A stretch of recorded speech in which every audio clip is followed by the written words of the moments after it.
আসসালামু আলাইকুম দর্শক, ইজি ড্রাইভিং চ্যানেল পক্ষ থেকে আমি হাসান মাহমুদ আছি আপনাদের সাথে।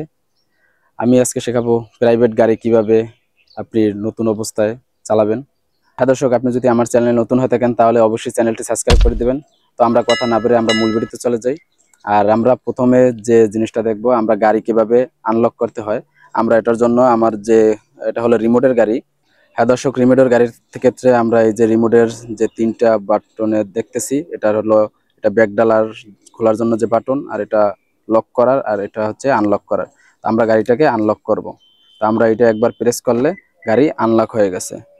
তো গাড়ি আনলক হওয়ার পরে আমরা গাড়ির ভিতরে ঢুকবো।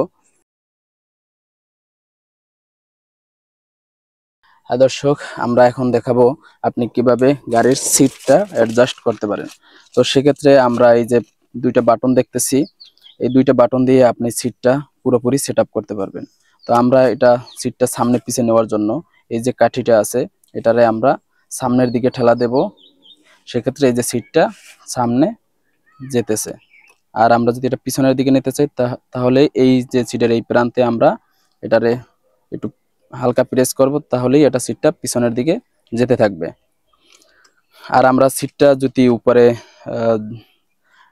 আপ করতে চাই, সেক্ষেত্রে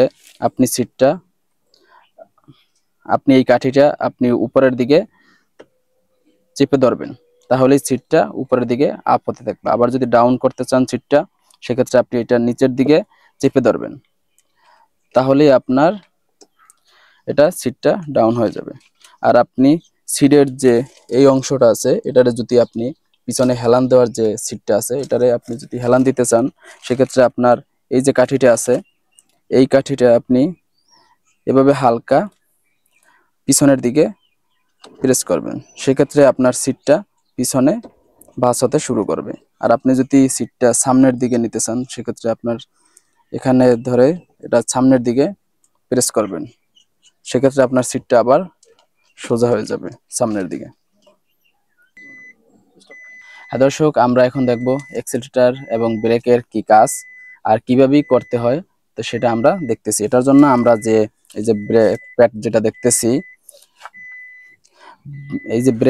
দেখতেছি, এই এটা হচ্ছে আপনার ব্রেক প্যাড, আর ডান পাশে যেটা থাকে এটা হচ্ছে আপনার অ্যাক্সিলেটর।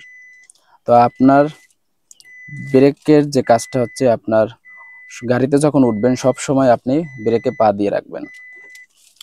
যেরকম আপনি গাড়ি যখন স্টার্ট দিতে যাবেন, প্রাইভেটের যে আপনার পুশ বাটনের যে গাড়িগুলো আছে রিমোটের, এগুলো স্টার্ট দিতে গেলে আপনার ব্রেকে পা দিয়ে তারপরে আপনার স্টার্ট দিতে হবে, নয়তো গাড়ি স্টার্ট হবে না। আর এমনকি গাড়িতে আপনি যখনই বসা থাকবেন, আপনি পা ব্রেকে থাকবে। আপনি গাড়ি যখন চালাবেন অল টাইম গাড়িতে পা থাকবে। যখনই আপনি অ্যাক্সিলেটর দরকার হবে, তখন আপনি অ্যাক্সিলেটর প্রেস করবেন। আর আপনি ব্রেক যখন করবেন, ব্রেক সব সময় জমিয়ে করতে হবে, যেরকম আপনার ধীরে ধীরে করতে হবে। হ্যাঁ, ব্রেক যখন করবেন আপনি কিন্তু ব্রেক সব সময় আপনার ধীরে ধীরে করতে হবে, যে জমিয়ে ব্রেক করতে হবে। আপনার যে অ্যাক্সিলেটর আছে, এই যে অ্যাক্সিলেটর, এটার ক্ষেত্রে আপনার অটো গাড়ি যে আছে, অটো গাড়ির ক্ষেত্রে আপনি এটা এক পা দিয়ে কাজ করতে হবে। যেটা ম্যানুয়াল গাড়ির ক্ষেত্রে দুই পা দিয়ে কাজ করতে হয়, যেটা ক্লাস থাকে। আর এই গাড়ির ক্ষেত্রে কোনো ক্লাস থাকে না। অটো গাড়িতে আপনার এক পা দিয়ে কাজ করতে হবে। এটা নতুন অবস্থায় আপনার একটু কষ্ট হবে। আপনার এটা বাসায় বসে থাকে এভাবে অভ্যাস করতে থাকবেন, তাহলেই আপনি সহজেই এই অ্যাক্সিলেটর আর ব্রেক এক পা দিয়েই কাজ করতে পারবেন। দর্শক, আমরা ভিডিওটি এখানেই শেষ করছি। দেখা হবে নেক্সট কোনো ভিডিওতে। তো দর্শক, আপনাদের যদি কোনো কিছু জানার থাকে তাহলে অবশ্যই কমেন্ট করে জানিয়ে দিতে পারেন, তাহলে আমরা সেই অনুযায়ী পরবর্তী ভিডিও নিয়ে আসব। আর যদি আপনার ভিডিওটি দেখে ভালো লেগে থাকে তাহলে অবশ্যই চ্যানেলটি সাবস্ক্রাইব করে দিবেন। আল্লাহ হাফেজ।